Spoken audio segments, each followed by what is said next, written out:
Okay, yes, and number 3.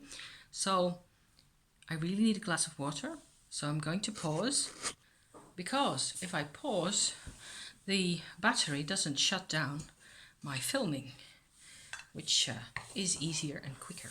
So off with the glasses again.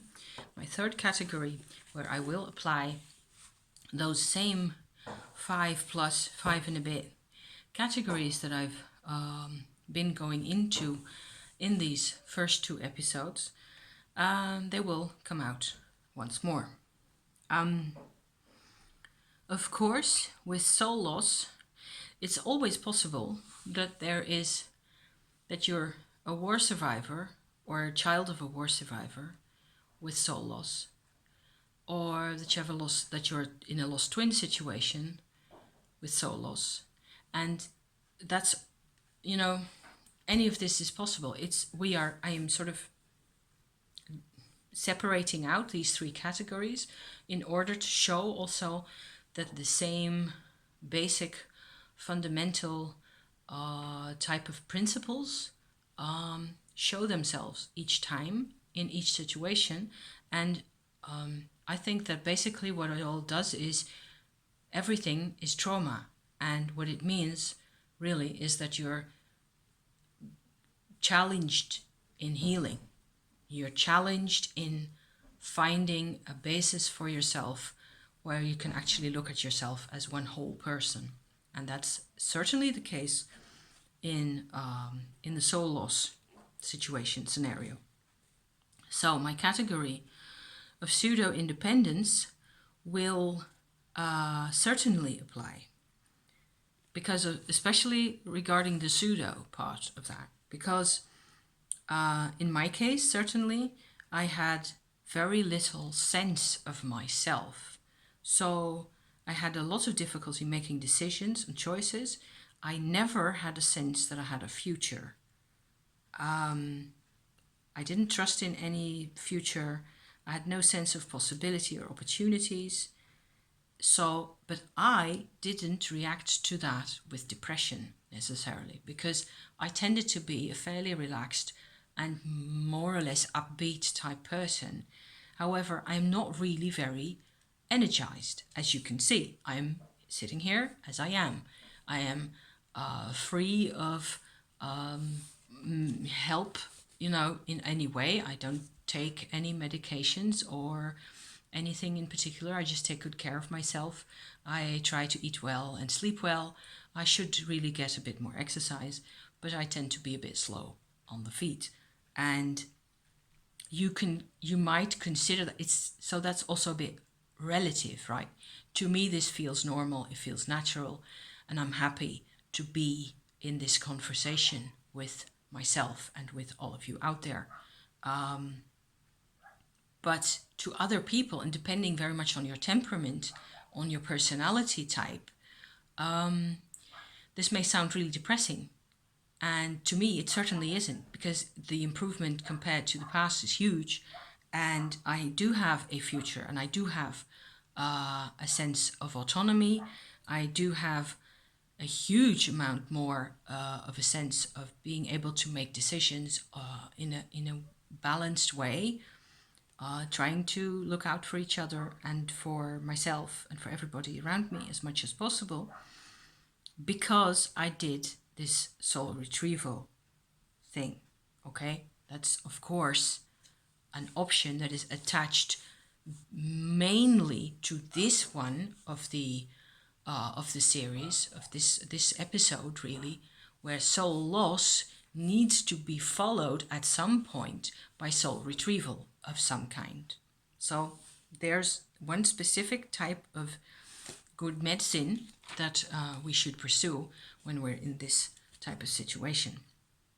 But the pseudo-independence bit is like, it's there, but it's flawed. So because you don't get this sense of this person being, they may be very defensive. That's something else. Okay, so I'm just gonna move on to the second bit. The second bit, perpetuation, absolutely. With soul loss, your life is like almost a flat line. and not emotionally. And there may be a million changes, but the quality of the life doesn't change. There's no adventure, there's no learning of things, there's no going out there and making things your own and then going through the world with the new things. None of that. So that was really something that got to me in the end. The lowness in the self-image doesn't even have to be there, because that's the funny thing. You can have soul loss and you can still feel like you're a complete person.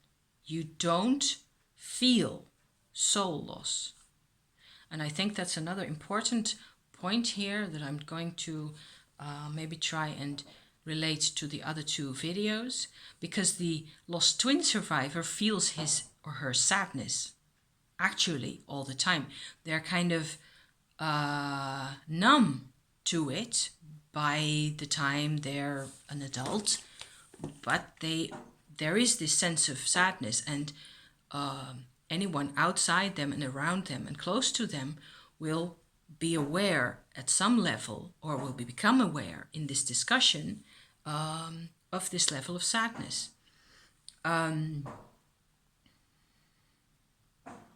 Emotionally, in the case of the war survivors, there may be a great sense of the need to process pain. There may be a great sense of the need to regain integrity in whatever that means for those people. Reclaiming life, fighting for life, whether on the outside or whether on the inside, or, that may be a bit of a double-edged business right there. But for a soul loss characteristic, you can be very defensive, but the thing is, it doesn't register. There's a lot of stuff that simply doesn't register, and not because of numbness. That's where it gets really, really fiddly, where to make out what is going on in any given situation. Is it, which is it? What's going on here? And none of these, well, with the war survivors, of course, you can tell. This is what I've been through. I have never really, been aware beforehand, for example, that this was such an important deal. And of course, these traits, and there's more that can be said about that.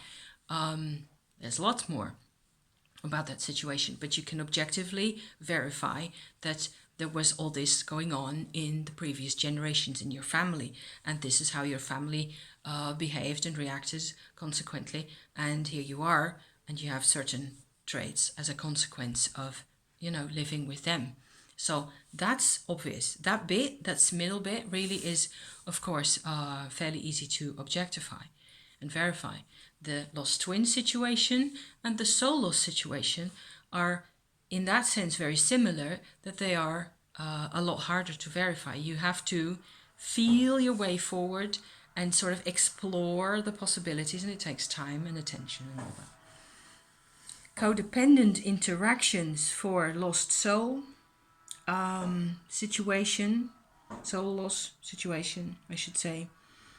There, for me, certainly there was an intense dependence on one or more people. You can't move on your own. You're okay with being imprisoned. So that makes you a real easy target.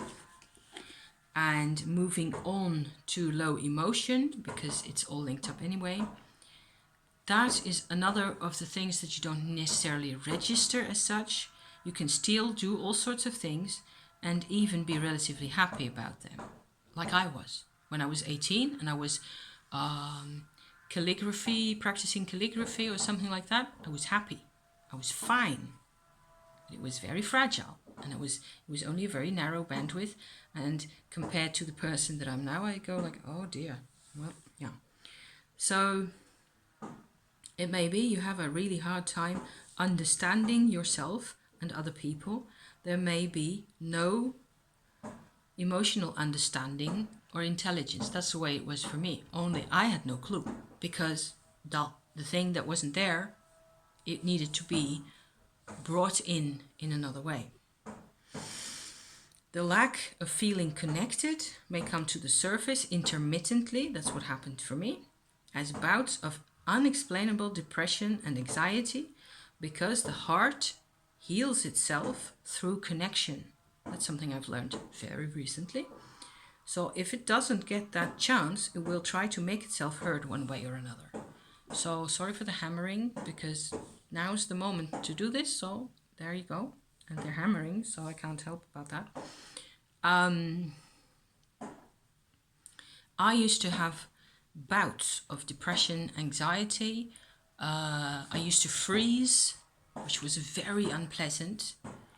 And I've always fought it. I always tried to figure out any odd how to get rid of that horrible sensation of utter, and here comes that word again, devaluation inside of me, because it was so unnatural and it occurred, it kind of came to me, and it's taken me a long time to figure out where that came from. I still don't really know. I only know that building up my own strength and reintegrating all sorts of weirdness in my life and emotions and sensitivities and basically fundamentally really I think assessing when I'm tired and whether I've had enough to eat, enough hydration, physical, chemical, the imbalance type things, and I guess nowadays, whenever the sort of a demon of anxiety and self-devaluation and utter emptiness, it used to be so bad, but that's 30 plus years ago. And there was fear, anxiety, it was annihilation. It was awful, and it had everything to do with my mother. And it had everything to do with repeating like my soul loss experience. I've tried to embrace it all again and again. And I've had a lot of help also, yes, and I will get to that presently. I hope this makes some kind of sense. I would like also to sort of, maybe I've already done that, sort of sketch exactly where, the things are similar across the three groups and so on and so forth, but maybe you want to do that for yourself, whoever watches this at some point. I will do a healing advice follow-up. I'm taking this quite seriously, obviously, but there's many possibilities and you have to pick your own. Okay, so thank you for watching. If you have seen all this, bless you.